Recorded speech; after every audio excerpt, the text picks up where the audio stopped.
Do enjoy. Don't forget to tip your bartender. Kendra. Edgar Allan Poe did one sing-along. The sing-along is the bells.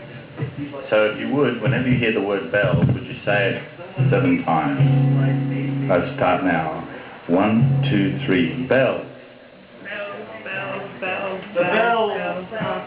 Very good, except for down the back there. Come on, slackers. We're only up. So this is the bells. One of the most famous little poems ever done. It's the most onomatopoeic poem, which means that the sound of the bells is in the actual bells. And here we go. Ready? Hear the sledges with the bells. Silver bells. What a world of merriment their melody foretells, how they tinkle, tinkle, tinkle in the key icy air of night, while the stars that oversprinkle all the heavens seem to twinkle with a crystalline delight, keeping time, time, time in a sort of runic rhyme with a tin tabulation, so musically wells from the bells, bells, bells, bells. Come on there. That's it. As many bells as you want. That's how many we'll sing tonight, right? I should have brought bells. Yeah, well, we've got... All right, the bells. Whenever you hear it, here we go. Hear the mellow wedding bells. Golden bells, bells, bells, bells. Come on. What a world of happiness their harmony foretells. Through the balmy air of night, how they ring out their delight from the molten golden notes and all in tune. What a liquid ditty floats to the turtle dove that listens while she ghosts upon the moon. Oh, from out the sounding cells, what a gush of euphony voluminously wells. How it swells, how it dwells on the future, how it tells of the rapture that impels to the swinging and the ringing of the bells, bells, bells, bells, bells, bells, bells. To the rhyming and the chiming of the bells, bells, bells, bells, bells, bells, bells. Hear the loud alarm, brazen. What a tale of terror now their turbulency tells. In the startled ear of night, how they scream out their affright. Too much horrified to speak, they can only shriek, shriek, out of tune. In a clamorous appealing to the mercy of the fire, in a mad expostulation with the deaf and frantic fire, leaping higher, higher, higher, with a desperate desire and a resolute endeavour, now to sit or never by the side of the pale-faced moon. Oh, the bells! What a tale their terror tells of despair, how they clang and clash and roar. What a horror they outpour on the bosom of the palpitating air. Yet the ear, it fully knows, by the twanging and the clanging, how the danger ebbs and flows. Yet the ear distinctly tells, in the jingling and the wrangling, how the danger sinks and swells by the sinking of the swelling and the anger of the in the clangor and the clamour of the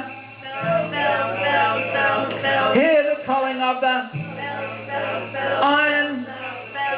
What a world of solemn thought there. Monotony compels in the silence of the night, how we shiver with affright at the melancholy menace of their tone.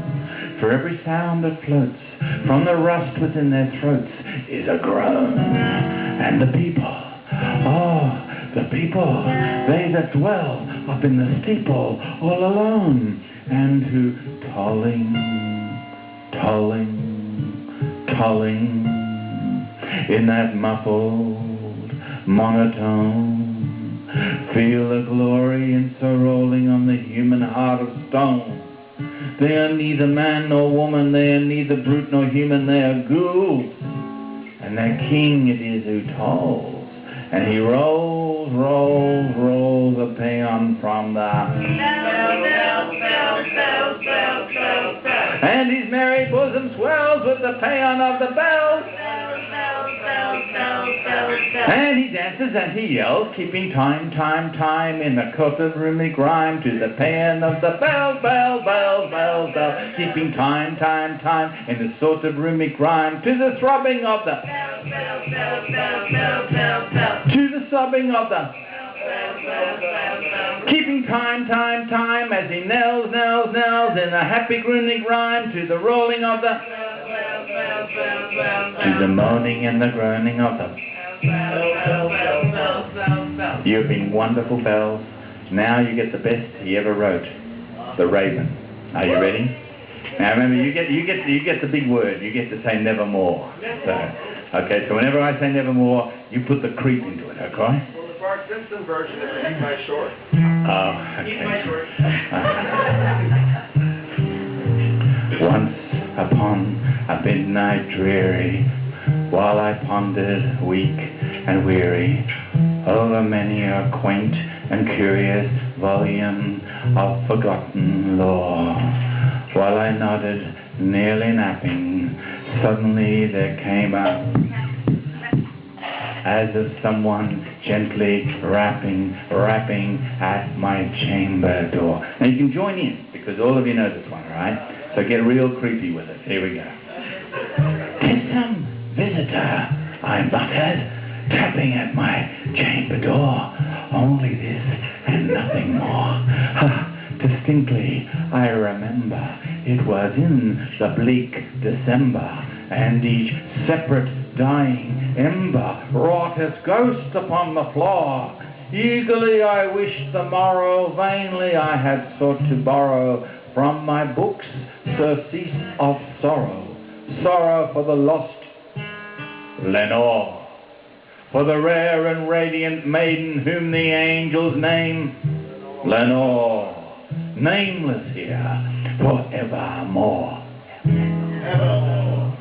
And the silken, sad, uncertain rustling of each purple curtain fill me with fantastic terrors never felt before, so that now to still the beating of my heart I stood repeating, "'Tis some visitor entreating entrance at my chamber door, some late visitor entreating entrance at my chamber door, this it is and nothing more." Presently my soul grew stronger, hesitating then no longer. "Sir," said I, "or madam, truly your forgiveness I implore, but the fact is I was napping, and so gently you came rapping, and so faintly you came tapping at my chamber door, that I scarce was sure I heard you here. I opened wide the door, darkness there, and nothing more." Deep into the darkness peering, long I stood there wandering, fearing, doubting, dreaming dreams no mortal ever dared to dream before. But that silence was unbroken, and the stillness gave no token, and the only word there spoken was the whispered word, "Lenore, Lenore, Lenore." This I whispered, and an echo murmured back the word, "Lenore." Merely this and nothing more. Back into the chamber turning, all my soul within me burning. Soon again I heard a tapping somewhat louder than before. "Surely," said I, "surely there is something at my window lattice. Let me see then what there is there, and this mystery explore. Let my heart be still a moment, and this mystery explore. 'Tis the wind and nothing more." Open here I flung the shutter, when with many a flirt and flutter in there stepped a stately raven of the stately days of yore.